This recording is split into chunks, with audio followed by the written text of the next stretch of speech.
बिगड़ी धीरे धीरे। अब एक झलक दिखला दे, मैं तेरे बिन पल न रहूं। मोहे ऐसी लगन तू लगा दे, मैं तेरे बिन पल न रहूं। दिल लूटने वाले श्याम सुंदर, तुम्हें आना ही होगा कभी ना कभी। जब प्रेम है अपने भक्तों से, दर्शन खाना ही होगा कभी ना कभी। तेरे चरणों की रज में मैं मिल जाऊं, तेरे चरणों की रज में मैं मिल जाऊं। तेरे चरणों की रज में मैं मिल जाऊं। अब आशा यही है कहीं दूर न जाऊं। अब आशा यही है कहीं दूर न जाऊं। अब आशा यही है कहीं दूर न जाऊं। अब आशा यही है कहीं दूर न जाऊं। अब एक झलक दिखला दे, मैं तेरे बिन पल न रहूं। वो है ऐसी लगन तू लगा दे, मैं तेरे बिन पल न रहूं।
होना है तूने दिल को चुराया, मैंने कुछ ना कहा।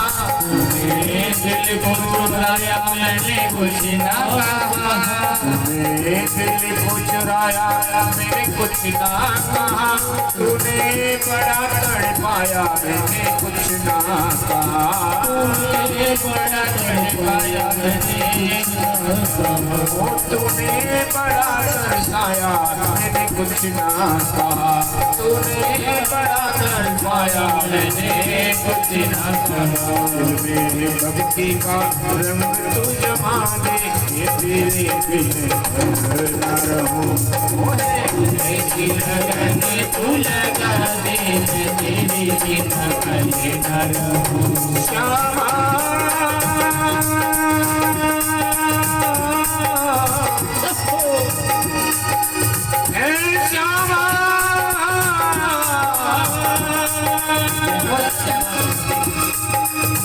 श्यामा श्यामा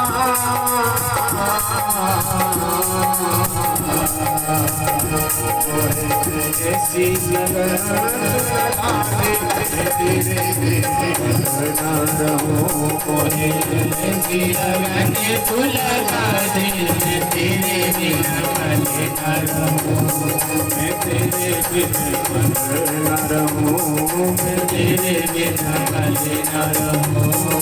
राधे राधे गोविंद गोविंद राधे राधे राधे गोविंद गोविंद राधे गोविंद राधे बोलो गोपाल गोविंद राधे बोलो गोपाल राधे गोविंद राधे बोलो गोपाल राधे गोविंद राधे बोलो गोपाल राधे राधे राधे गोविंद गोविंद राधे राधे राधे गोविंद गोविंद राधे राधे राधे गोविंद गोविंद राधे राधे राधे गोविंद गोविंद राधे राधे राधे गोविंद गोविंद राधे राधे राधे गोविंद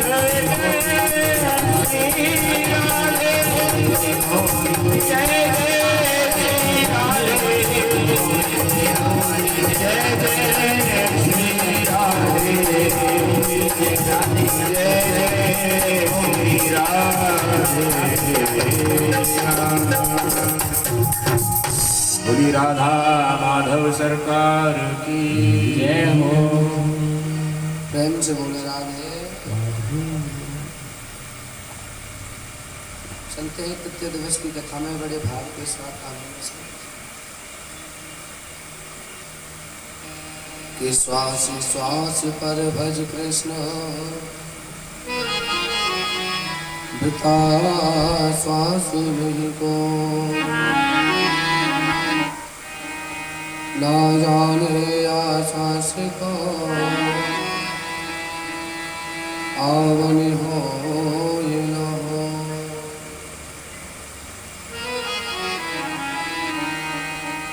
श्वास श्वास पर भज कृष्ण।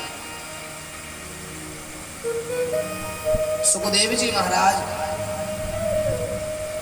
का आज सुंदर मंच लगाया राजा परीक्षित ने, बहुत सुंदर सिंहासन सजाया। सुखदेव जी का बड़ा स्वागत सम्मान किया।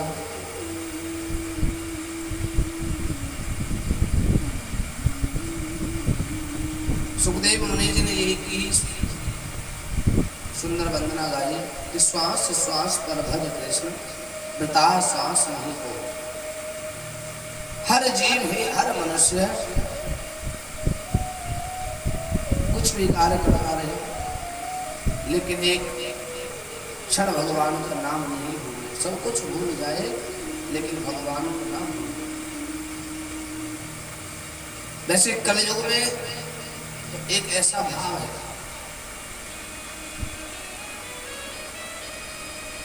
इंसान हर चीज से प्रेम करता है, अपनी हर चीज से प्रेम करता है जीवन में।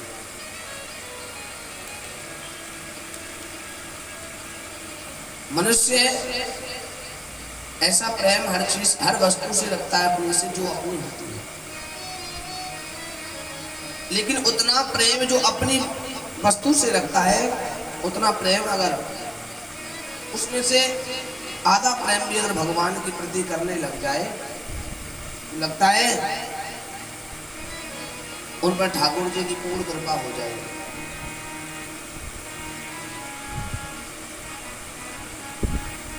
मेरे गोविंद तो केवल एक भाव के भूखे हैं।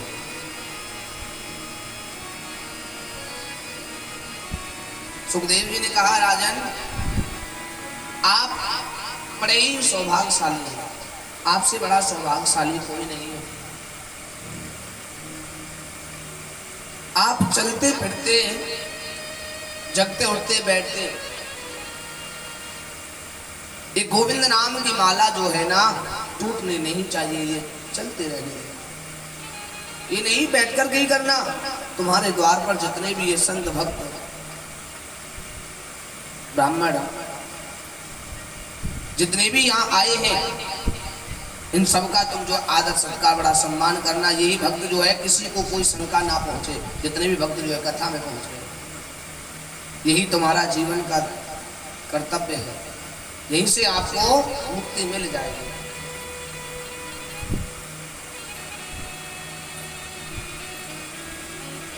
कर से करो करो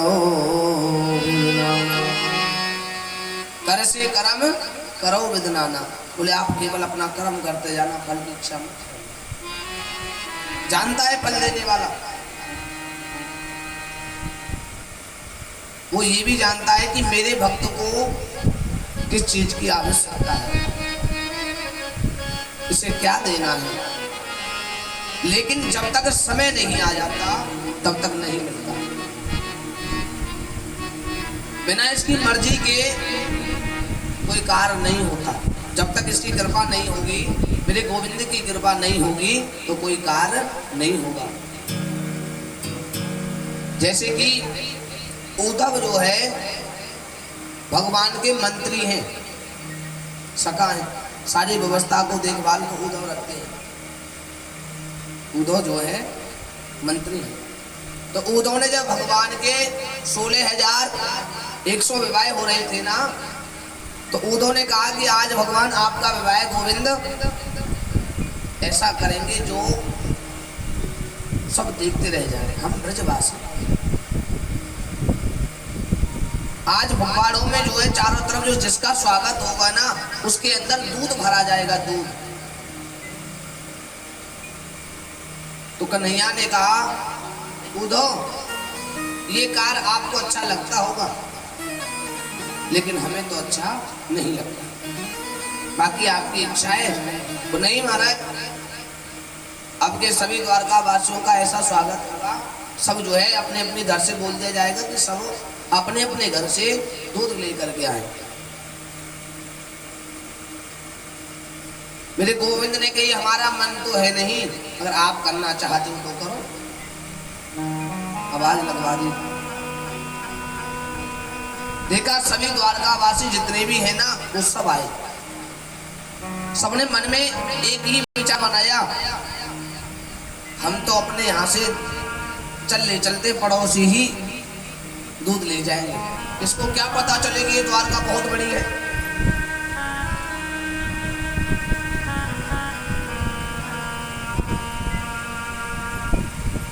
जब ये द्वारका इतनी बड़ी है, जब सब अपने अपने घर से दूध ला रहे हैं, मेरे पानी का क्या पता चलेगा। अब बगल में वो भी पड़ोसी यही सोच रहा है कि मेरा पड़ोसी लेकर के जा रहा होगा, मैं भी चलता हूँ। प्रातः काल का समय लगा दिया कि प्रातः काल भोर में सब जो है यहाँ अपने अपने घर से दूध डाल करके जाएंगे। सब पहुंच गए। प्रातः काल का समय हुआ, पंपाड़े सजाए, देखा महाराज दूध तो उसमें जो है 1% भी नहीं, जैसे कि उंगली को बोर करके दूध में और उसमें लगा दिया, इतना भी नहीं। आज मेरे गोविंद ने जैसे ही देखा, बोले ओहो उद्धव ये दूध से पानी कैसे बन गया। अरे सारे ब्रजवासी, ये सारे द्वारका के वासी जो है दूध लेकर के सब ढक ढक करके लाए थे। जैसे जा रहे थे रास्ता में एक द्वारका वासी ने महाराज आवाज लगाई, भैया तू क्या लेकर के जा रहे हो। बोले पूछ मत भैया, मैंने स्पेशल जो है अपने राजा की नगरी से ही मंगवाया है, मथुरा से मैंने जो है दूध को मंगवाया महाराज। कोई कहे कुछ, कोई कहे कुछ, बोले मैंने वहां से मंगवाया। सभी द्वारका वासियों को आवाज लगाई, सभी एकत्र हो। तो उद्धव ने पूछा, रे द्वारका वासियों, जो जो जल लेकर के आया था वो एक बार हाथ उठाए। जो अपने अपने घर से जल लेकर के आया वो सभी हाथ उठाए। अब तो कोई दूध लाया हो तो नीचे करे हाथ। सारे के सारे द्वारका वासी जो है जल लेकर के आए, सबने हाथ उठा दिया महाराज। तो मेरे गोविंद हंस गए, बोले उद्धव देखा 1% भी कोई दूध लेकर के नहीं आया। सबसे पूछा महाराज, बगल में पड़ोसी कह रहे तुम तो ये कह रहे थे मथुरा से मंगाया, बोले आप भी तो कह रहे थे। उद्धव ने कही कि महाराज धन्य है, जहाँ में तुम्हारी मर्जी ना होए वो काम नहीं हो सकता। भगवान का जो मंत्री है ना, वो भी नहीं जान पाया भगवान को। अरे मेरी गोविंद की बिना राजी के कोई कार्य नहीं कर सकता। जब तक मेरी गोविंद की कृपा नहीं होगी, गोविंद की छाया हमारे ऊपर नहीं होगी, तब तक कोई कार्य सिद्ध नहीं हो सकता। प्रेम से बोलो राधे। आज वही राजा परीक्षित ने कहा, राजा परीक्षित को बड़ा सुंदर भाव सुनाया सुखदेव मुनि ने। राजा परीक्षित सभी संतों की भक्तों की महाराज बड़ा स्वागत सम्मान कर रहे हैं, उनका आदर सत्कार कर रहे हैं। जो राजा सुखदेव मुनि कहते हैं, राजन उधर कौरव पांडवों में युद्ध हो रहा है, एक भूमि के प्रति दुर्योधन जो है आपस में झगड़ा कर रहे हैं, चाचा ताऊ के भाई हैं और आपस में झगड़ा कर रहे हैं। आज विदुर जी महाराज जो हैं हस्तिनापुर के मंत्री हैं। विदुर जी को निमंत्रण दिया, विदुर जी महाराज आए सभा में। सभा में आकर के दुर्योधन थे, विदुर जी महाराज ने कहा, अरे दुर्योधन,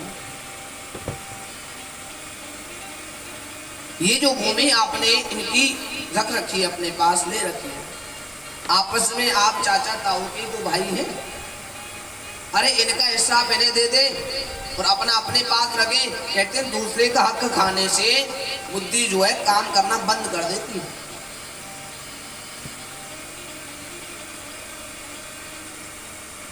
दुर्योधन ने कहा, अरे विदुर जी, आप हस्तिनापुर के मंत्री हैं, मेरे घर के मंत्री नहीं हो। विदुर जी ने सोचा, जब हमारा इतना ही सम्मान नहीं है सभा के अंदर कहने का, फैसला कराने का, तो ऐसे मंत्री बनने से क्या फायदा। उसी समय अपना मंत्री पद का बस्ता वही तक छोड़ दिया। लो दुर्योधन, आज से सबको हम यही छोड़ करके जा रहे हैं, हम तो भजन वन में जाकर के सुंदर सी कुटिया को बना लिया और वही जो है महाराज भजन करने लगे। आज दुर्योधन ने मेरे गोविंद को निमंत्रण दिया, तो आज गोविंद हस्तिनापुर में शांति दूत बनकर के आ रहे हैं फैसला करने के लिए। तो आज हस्तिनापुर को बड़ा सुंदर सजायो है। विदुर जी महाराज जो है भगवान उन्हें काका कहते हैं। विदुर जी को पता चला आज मेरे गोविंद जो है हस्तिनापुर में आ रहे हैं शांति दूत बन करके। विदुरानी से कही, देवी चलो आज कन्हैया के दर्शन करके आएंगे। आ रहे हैं ना, देखो हस्तिनापुर कितना सुंदर सजा है। विदुरानी ने कही, महाराज कहाँ जा रहे हो ऐसी भीड़ में, कौन हमें दर्शन करने देगा। पहले तो मंत्री थे तब हम जो है दर्शन कर लेते थे, अब कौन करने देगा। अरे देवी, क्या भगवान हमें नहीं देख पाएंगे क्या, उनको हम तो देख सकते हैं ना, पीछे जाकर के खड़े हो जाएंगे और देख लेंगे। विदुर जी महाराज चले गए महाराज सभा में, और सभा में जाकर के पीछे खड़े हो गए। मेरे गोविंद ने जैसे ही निगाह को घुमाया, विदुर जी कहने लगे, देखो देवी देखो, गोविंद जो है ना देख रहे हैं। सभा में बैठ गए। दुर्योधन ने भगवान का बहुत स्वागत किया, स्वागत करके सिंहासन पर बैठाया। महाराज मेरे गोविंद ने कही, अरे दुर्योधन, आपस में चाचा ताऊ के भैया भैया लड़ रहे हैं, प्रजा क्या कहेंगे, ऐसे लड़ने से क्या फायदा। अरे दूसरों का नहीं खाना, दूसरा का धन खाने से बुद्धि जो है बदल जाता है। अरे जिसका भाग है और जिसका जिस दाने पर नाम लिखा होगा ना, वो व्यक्ति उस दाने को स्वयं ही पालेगा। किसी ना किसी कारण बस वो वहां पहुंच ही जाएगा, चाहे आप कितनी भी कोशिश कर लो। जिस दाने पर आपका नाम लिखा होगा वहां स्वयं ही इंसान पहुंच जाता है, कोई भी कारण हो।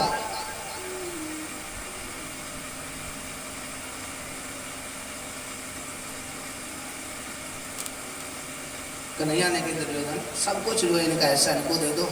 दुर्योधन तैरता हुआ बोला, सूचक करेवन दुष्यामी बिना युद्धे न केशवा। हे गोविंद, सूचक करीबन दस्यामी बिना जुद्दन केशवा, मैं किसी को सुई के बराबर भी जमीन जो है नहीं दे सकता। जिसमें बल हो, शक्ति हो, वो मुझसे युद्ध जीत करके ले जाए तब मैं दे सकता हूं। कन्हैया ने कही अच्छा, यहां बुलाने के बाद इतना सम्मान किया, अरे इतना सब कुछ, ये सब दिखावा किया, ये कैसा फैसला है? धन्यवाद तेरे फैसले के लिए, धन्यवाद। चल दिए गोविंद। सब कहने लगे अरे दुर्योधन, कन्हैया का पल्लू पकड़, चला जाएगा। कन्हैया, दुर्योधन गया, अरे गोविंद आप तो जानते हो ना, बचपन से कभी कभी जो है विरोध आ जाता है, तो क्षमा करें। और देखो मेरी माँ ने आपके लिए बड़े सुंदर सुंदर प्रसाद बनाया, हमारा 56 प्रकार के व्यंजन बनाए। कन्हैया हंस गए, दुर्योधन मैं तेरे यहाँ का भोजन नहीं कर सकता, क्योंकि तेरे यहाँ का भोजन जो है शुद्ध नहीं है। अरे गोविंद, मेरी माँ ने बड़े प्रेम के साथ बड़ा सुंदर भाव से बनाया है महाराज, सुंदर सजा करके साफ हो, आप कहते शुद्ध नहीं हो। दुर्योधन तेरा भोजन कहां से शुद्ध होगा? अरे जब तू दूसरों का ही खा रहा है तो क्या हमें भी दूसरों का ही खिलाएगा? दूसरे का हक खा रहा है, दूसरे का हक खाने वाला व्यक्ति हमेशा नरकगामी होता है।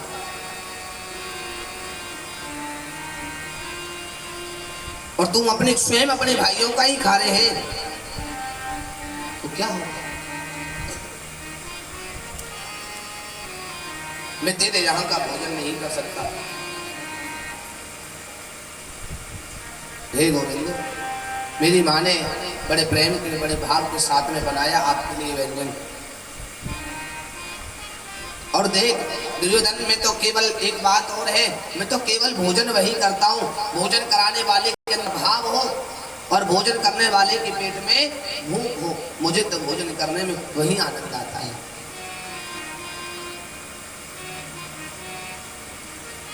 तेरे अंदर भाव नहीं है और मेरे पेट में भूख नहीं है, इसलिए मैं तेरा भोजन नहीं कर सकता।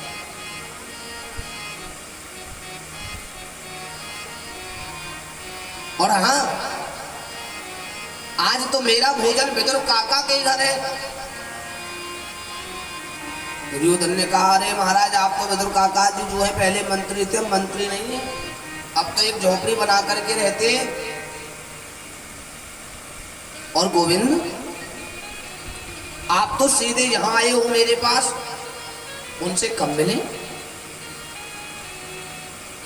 अरे मिले नहीं, उन्होंने पहले ही चिट्ठी को भेजा था कि जब भी हस्तिनापुर में शांति दूत बन करके आओ तो सबसे पहला भोजन मेरे घर होगा। और तुम तो जानते हो वो मेरे काका हैं। अब तो बीच सभा में विदुर जी बैठे। विदुर जी ने कही हमने तो कहीं भी ना आए भोजन करने के नहीं आए, ये तो वैसे ही कह रहे सभा के अंदर, लेकिन सभा में कहा है तो घर जरूर आएंगे, ये कन्हैया है। दौड़ पड़े, विदुरानी से जाकर के कहा अरे देवी,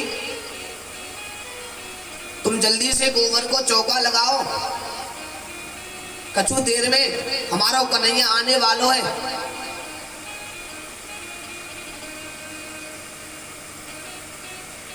सुंदर सुंदर प्रसाद तैयारी करो भगवान के लिए। मेरे गोविंद आते, मैं बाजार जाता हूँ, कुछ व्यंजन भगवान के लिए स्वागत के लिए लेकर के आता हूँ, भगवान का स्वागत करना है ना। और देखो जब भी भगवान हमारे द्वारे पर गोविंद आएंगे ना तो आवाज लगाएंगे काकी, और काकी शब्द तुम्हारे कानों में आ जाए ना तो समझ जाना कन्हैया दरवाजे पर आ गया है। प्रेम से बोले राधे। हाँ थोड़ा धीरे धीरे बोलियो है। हाँ ध्यान रखना थोड़ा, कहीं माता बहनें बढ़ने लग गई तो। अब तो इधर को विदुर जी महाराज भगवान की कुछ सामग्रियों की व्यवस्था बनाने के लिए गए कि भगवान आए। अरे हमारे यहाँ जब कोई अतिथि आता है हम कितना स्वागत सम्मान करते हैं। बोले आज पहली बार आ रहे हैं, उनका ये बनाएं वो खिलाएं, ऐसे बनाएंगे ऐसे खिलाएंगे। ऐसे ही आज विद्वानी और विदुर जी महाराज भगवान की सेवा में विचलित थे, चारों तरफ घूम रहे हैं व्यवस्था बनाने में। और विदुरानी स्नान करने के लिए गई, विदुर जी बाजार गए भगवान की कुछ सामग्री लेने। इतनी देर में भगवान ने एक दरवाजे को खटखटा दियो। काकी, विदुरानी की स्नान करते समय कानों में आवाज गई काकी। काकी शब्द को सुनते ही विदुरानी भूल गई कि मैं स्नान भी कर रही हूँ। दौड़ पड़ी भगवान का दरवाजा खोलने के लिए। जैसी दरवाजे को खोला, भगवान को छवि को निहार रही है। मेरे गोविंद ने अपने पल्लू को दिया तो विदुरानी के ऊपर फेंक। विदुरानी ने उस पल्लू को ओढ़ लिया और भगवान को टकटकी लगा करके देख रही है। कैसी सुंदर छवि है इस मोहन की, तो आज मेरे घर पधारे हैं। ये कैसा मेरा सौभाग्य है। ऐसा सौभाग्य कभी सोचा नहीं था कि स्वयं मेरे घर मेरे गोविंद पधारेंगे। ये तो मेरा सौभाग्य है। ये कैसी कृपा है मेरे माधव की। दरवाजे पर ही विदुरानी देखने लगी। कन्हैया ने कही, अरे काकी, या दरवाजे पर ही देखती रहोगी या अंदर आने को भी कहोगी? हाँ हाँ गोविंद, मैं तो भूल गई। जैसे अंदर लेकर के गई, अंगना में खड़ा कर दिया भगवान को और फिर देखने लगी। ये देखने से भगवान की सूरत को जो है ना मन नहीं भरता। इसकी छवि जो है ऐसी अद्भुत है कि मन नहीं हटता है। ऐसा लगता है कि इसी को देखते रहो। और वहां तो साक्षात विदुरानी के पास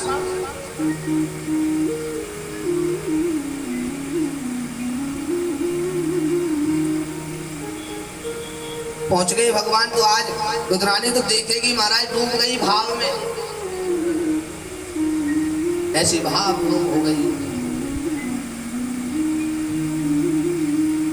कन्हैया कहने लगे, अरे काकी, हम तो तेरे याद देखने से बड़े परेशान हैं। अरे बाहर से लेकर के आई तो अंदर देखने लगी। अरे काकी, कहीं बैठने को भी कहोगी या ऐसी देखती रहोगी? बोले हाँ हाँ, अरे गोविंद, मैं तो भूल गई। अंदर गई, भगवान के लिए पटला लेकर के, पीड़ा जिसे कहते हैं, ब्रज में कहते हैं पीड़ा, भगवान के लिए पटला लेकर के आती। चारों तरफ पूरे अंगना में पटला को घुमा दिया। हाँ हाँ गोविंद, आप यहाँ बैठिए। नहीं नहीं, आप यहाँ बैठिए। अरे ये ठीक नहीं है। पूरे अंगना में भगवान को घुमा दिया। विदुरानी ऐसी खो गई कि मैं भगवान को कहाँ बैठा हूं। जितना बड़ा मेरा घर है, ऐसी कौन सी जगह शुद्ध है जहां मैं अपने गोविंद को बैठा हूं। कोई मुझसे ऐसी गलती ना हो जाए जिससे मैं कोई गलती कर बैठूं, भगवान को कहीं अलग जगह पे बैठा। ये अवसर बार बार नहीं मिलेगा, आज मिला है, मेरा सौभाग्य है। तो मैं आज भगवान को कहाँ बैठा हूँ, पूरे अंगना में मेरे गोविंद को घुमा दिया।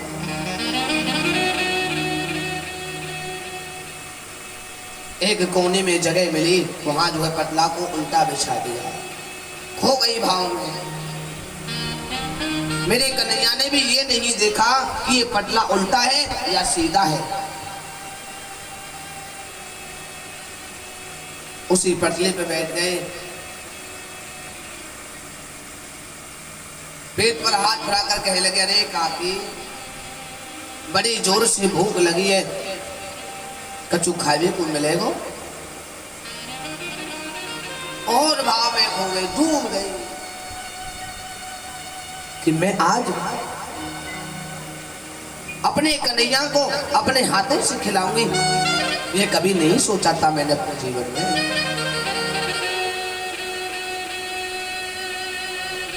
धन्य है। हाँ गोविंद, काका जी तुम्हारे इसमें बाग गए थे, बाग में से कुछ केले की फली लेकर के आए हैं, वो मैं आपको खिला देती हूँ।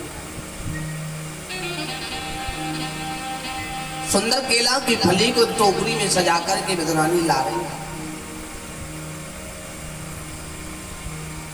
आचार्य शंकर कहने लगे, राजन जब भी भगवान का भोग हम लगाते हैं तो सुंदर सजा करके लगाना चाहिए, सब कुछ गड्ढ करके नहीं लाना चाहिए। जितने भी हमने व्यंजन बनाए हैं उन सभी व्यंजनों को जो है अलग अलग सजा करके लाना चाहिए। जैसा सुंदर हम भगवान को खिलाएंगे वैसा ही सुंदर हमें प्राप्त होगा।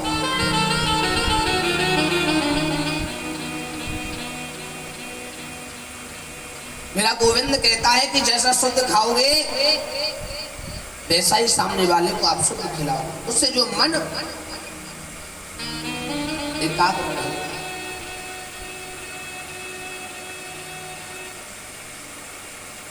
ऐसा भाव विदुरानी के अंदर आज मेरे गोविंद ने देखा। विदुरानी केले की फली लाई और जैसी भगवान के सामने रखा तो गोविंद कहने लगे, अरे काकी आज तो जो है अपने हाथों से ही हमको खिलाओ। अब तो विदुरानी जो है महाराज को ये कैसा सौभाग्य कि मैं अपने हाथों से आज कन्हैया को खिलाऊंगी। दुनिया इसके दर्शन के लिए तरसती है कि एक बार मुझे दर्शन दे दे गोविंद। वो गई दुनिया इसके प्रेम में। एक मीरा इसने संसार से मोह को हटा लिया, केवल गिरधर गोपाल दूसरों ना को। पूरा संसार इसके प्रेम में डूब गया और आज मेरा ऐसा सौभाग्य है कि जिसे मैं स्वयं अपने हाथों से खिलाऊंगा। धन्य है मेरा जीवन, धन्य है।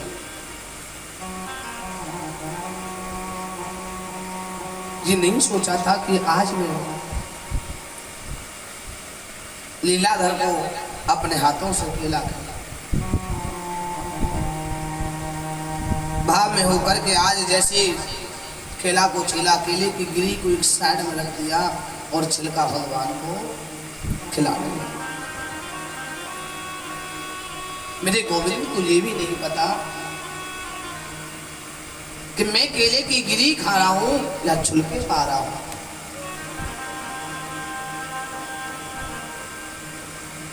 दो चार केले के छिलके खाए इतने देर में जो है विदुर जी आए।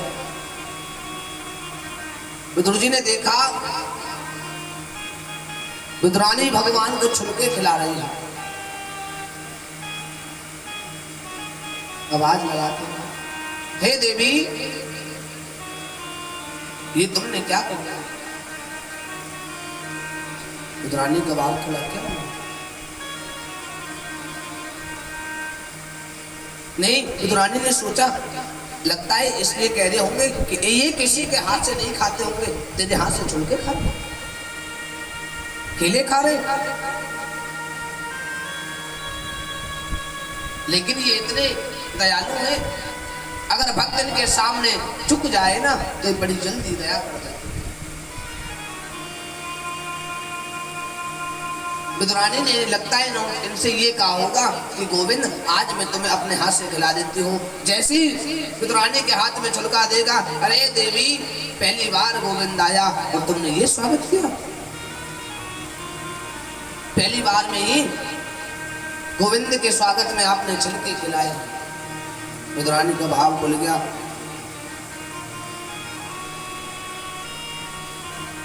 विदुर जी कहने लगे, अरे गोविंद तुम तो जानते हो ये विदुरानी कितनी भोली है, बहुत भोली है।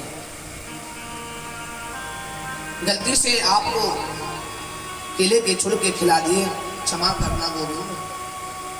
लो मैं आपके लिए सुंदर माखन मिश्री खोई के लड्डू सजा कर के लाया हूं, आप इनको पाइए। जैसे थोड़ा सा खिलाया, उतने देर में गोविंद ने हाथ पकड़ लिया, कहा काका, हे काका, जितना स्वाद मुझे उन केले के छिलकों में आ रहा था ना, इतना स्वाद आपके इन खोए के लड्डू में नहीं है।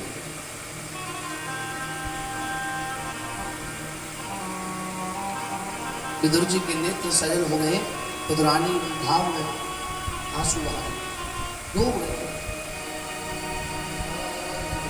आज हरियाय विदुर घर पावना, आज हरियाय विदुर घर पावना, आज हरिया विदुर घर पावना, विदुरानी घर पावना, विदुर घर पावना, विदुरानी घर पावना, विदुर घर पावना, विदुरानी घर पावना, आज हरियाय विदुर घर पावना, आज हरियाय।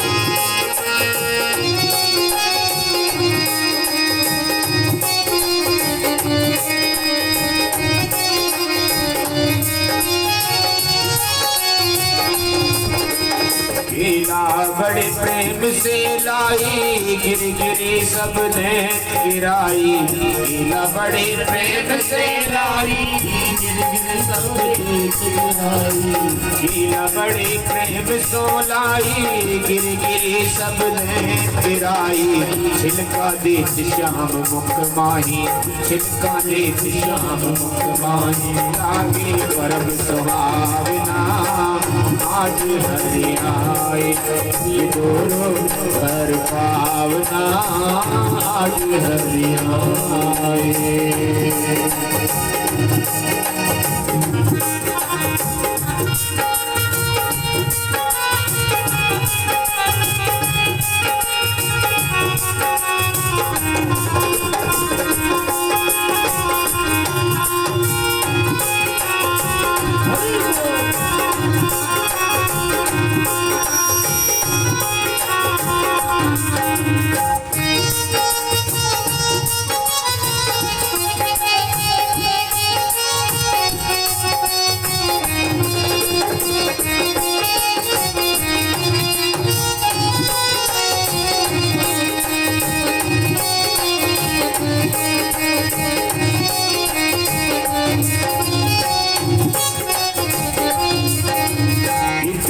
माही विदुर जी आए, हारे खोटे वचन सुनाए,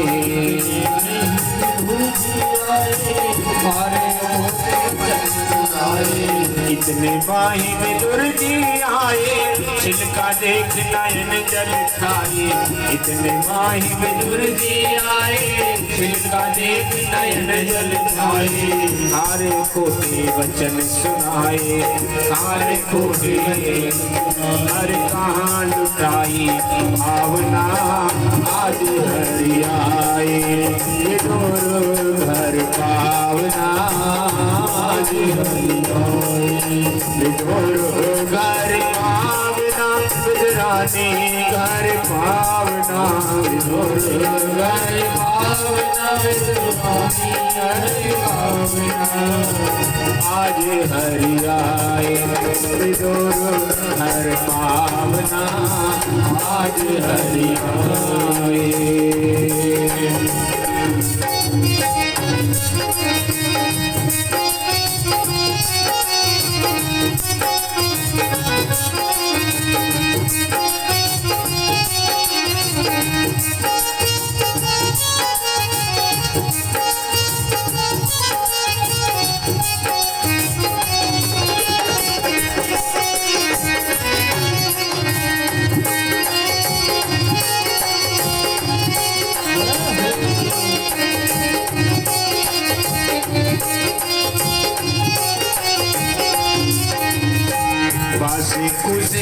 रूखे सूखे हम तो विदुर जी प्रेम की भूखे काशिकों से रूखे सूखे काशिकों से रूखे सूखे हम तो विदुर जी प्रेम की भूखे शंभु सती धन धन विदुरानी शंभु सती धन धन विदुरानी भगतन मान बढ़ावना आज हरियाए घर पावना विदुरानी घर पावना घर पावना विदुरानी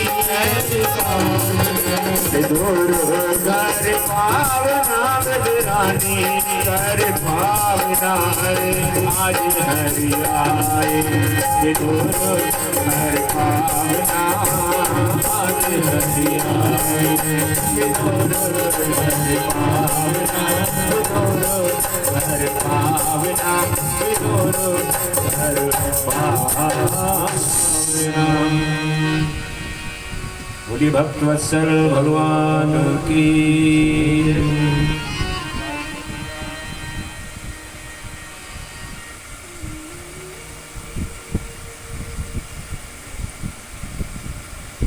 आज विदुर जी बड़े भाव होकर के भगवान से क्षमा की। गोविंद ने कहा काका जी हम तो केवल एक भाव के भूखे हैं कि भावी का भूखा हूँ मैं भाव ही को सारे भाव से भजता मुझे भव से बेड़ा पार है भाव बिन सुनी पुकारे मैं कभी सुनता नहीं। अरे महाराज भाव बिन सुनी पुकारे मैं कभी सुनता नहीं। अगर भाव से मुझे अगर झूठे को भी बुलावे ना तो मैं साक्षात खड़ा होगा। और इस पृथ्वी पर केवल एक भक्ति की वजह से ही तो आना पड़ता है, एक भाव से ही तो आना पड़ता है। कि बांध लेते हैं भक्त कि बांध लेते हैं भक्त मुझे एक प्रेम की जंजीर में, और इसलिए होता है इस भूमि पर मेरा अवतार है। ये भक्तों का जब प्रेम मिलता है तब मैं यहाँ पृथ्वी पर चला। विदुर जी को प्रणाम करके वहां से चले आज मेरे गोविंद। उधर आचार्य सुखदेव मुनि कहते हैं राजन कि जाते पाते पूछे नहीं कौन हरि को भजे सो हरि को। मेरे माधव मेरे गोविंद कभी जात पात नहीं पूछते। अरे वो तो केवल एक भाव है, बोले भाव से जो मुझे पुकार लेता है मैं तो उसी के यहाँ साक्षात प्रकट हो जाता हूँ। अन्न धन वस्त्र भूषण कुछ ना मुझको चाहिए, आप हो जाए मेरा बस यही सत्कार। अन्न धन वस्त्र भूषण मुझे कुछ नहीं चाहिए, मुझे तो केवल एक भाव चाहिए। भाव से बस आप मेरे हो जाए मैं तुम्हारा हूँ। प्रेम से बोल रहा हूँ।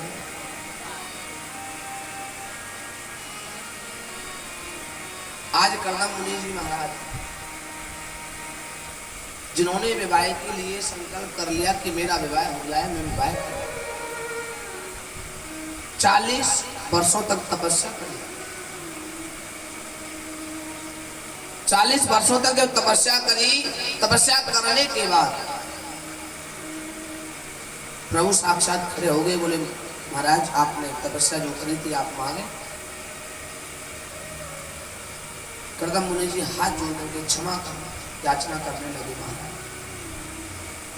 मैंने विवाह करने के लिए तपस्या करी थी कि हमारा विवाह हो जाए, लेकिन आपकी तपस्या करने के बाद अब विवाह करने की इच्छा नहीं होती।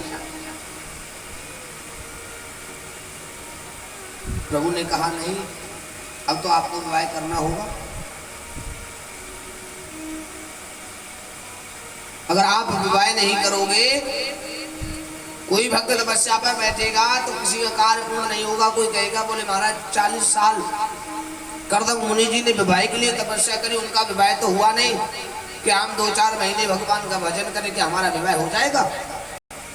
इसलिए कोई भक्त जो है भाव की ओर नहीं जाएगा, विवाह तो आपको करना होगा।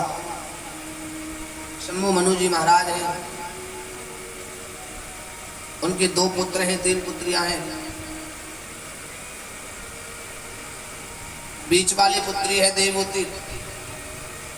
देवहूति के साथ में विवाह जो है आपका होगा।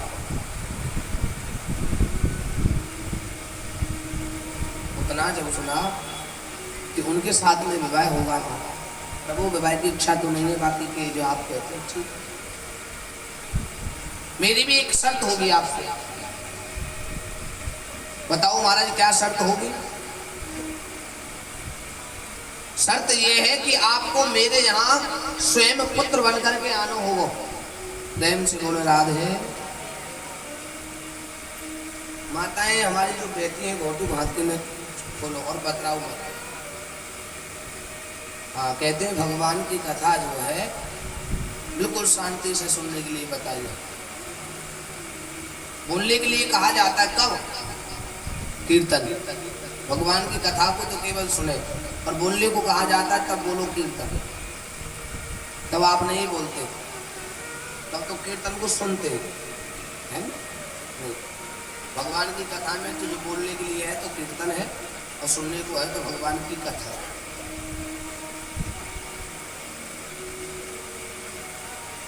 कर्दम मुनि जी ने कहा महाराज हम विवाह आपके कहने से कर लेंगे, लेकिन हमारी भी किस शर्त है? आप भी बोलो। प्रभु हमारी ये शर्त है कि आपको हमारे यहाँ स्वयं पुत्र बन के आना होगा, तो हम विवाह करते, अन्यथा हम विवाह नहीं करेंगे। प्रभु ने कहा ठीक है। देवहूति के साथ में विवाह हुआ। बड़े कुटी पर लेकर के कर्दम मुनि जी आ रहे हैं। ऐसी कुटिया है, उन्होंने अपने जीवन में कुछ देखा तो नहीं, केवल एक भजन किया, तपस्या 40 वर्षों तक तपस्या करी। एक कुटिया के भीतर जो है जिसमें सारे जीव जंतुओं को महाराज प्राकट कर रखा है उन्होंने। जिधर निगाह मारोगे वहां महाराज जीव जंतु पक्षियां, कई पक्षियों के घोंसले लगे, नीचे देखो कातर बिच्छू सांप, सारे ऐसे जो है बड़ कुटी के अंदर। बाहर देखोगे जंगली जानवर जो है। कर्दम मुनि देवहूति को जैसे ही लाने लगे अपने आश्रम की ओर, देवहूति कहती है धन्य है, ऐसे महाराज हमें स्वयं साक्षात पति स्वरूप में मिले हैं, धन्य करते हैं। अरे जिधर जा रहे जंगल की ओर, शेर चीता भालू जो है, हम जंगली जानवरों को देख रहे हैं, कोई इनके पास तक नहीं आ रहा। देवहूति ने पूछा महाराज यहाँ से कुटिया कितनी दूर और है? और देखो देवी यहाँ ये सब हिरन जीव जंतु घूम रहे, इसके कुछ ही पास में हमारी एक छोटी सी कुटिया है, पर कुटी। जैसे ही कुटिया के निकट पहुंचे, जैसे देवहूति ने कुटिया की ओर देखा, पक्षियों के ऊपर घोंसले लगे हैं, नीचे सारे जीव जंतु डोल रहे हैं। भाव हो ऐसे पति साक्षात कहा, अरे महाराज ये तो सब जानवरों का घर है, आपका घर कहाँ है? अरे देवी ये हमारा ही तो घर है, और हाँ हमारा तो संसार में शरीर भी नहीं है।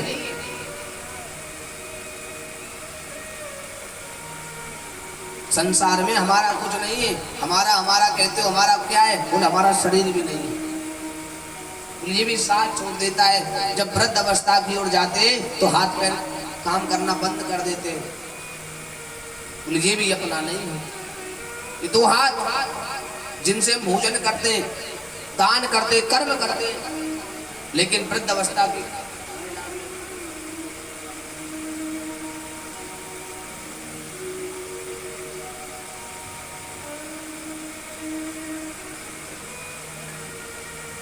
प्रेम से बोला है, वृद्ध अवस्था की ओर जाते हैं तो ये भी काम करना बंद कर देते हैं। इसलिए हमारा कुछ नहीं है। देवी अगर आपको दिखाई दे रहा हो ना तो देखो उस कोने में एक 2.5 फुट का आसन मेरा बिछा है, उस पर जाकर के आप चलिए, वहीं हम बैठते हैं। देवूति ने कहा कि इतना महान, इतना तपस्वी, जंगल में रहने वाला, जीव जंतुओं के बीच में रहने वाला, क्या खाते होंगे, क्या पीते होंगे, कहाँ सोते होंगे, कहाँ जगते होंगे, एक ही आसन पर जीवन व्यतीत हो जाएगा। कर्दम मुनि जी महाराज ने कहा, देवी इस संसार में ऐसे भी है कि 10 प्राणी एक छोटी सी कुटिया में ही अपना जीवन व्यतीत कर देते हैं। ऐसे ही ये हमारी कुटिया है, ये हमारी कुटिया सारे जीव जंतुओं की है, इनके सहारे से मैं ही जीवित हूं।